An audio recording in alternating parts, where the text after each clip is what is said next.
No,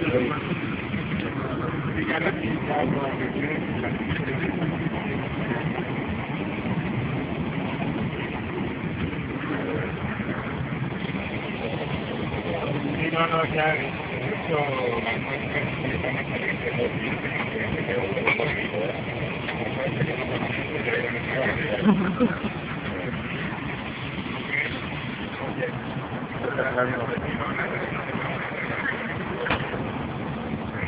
Oye,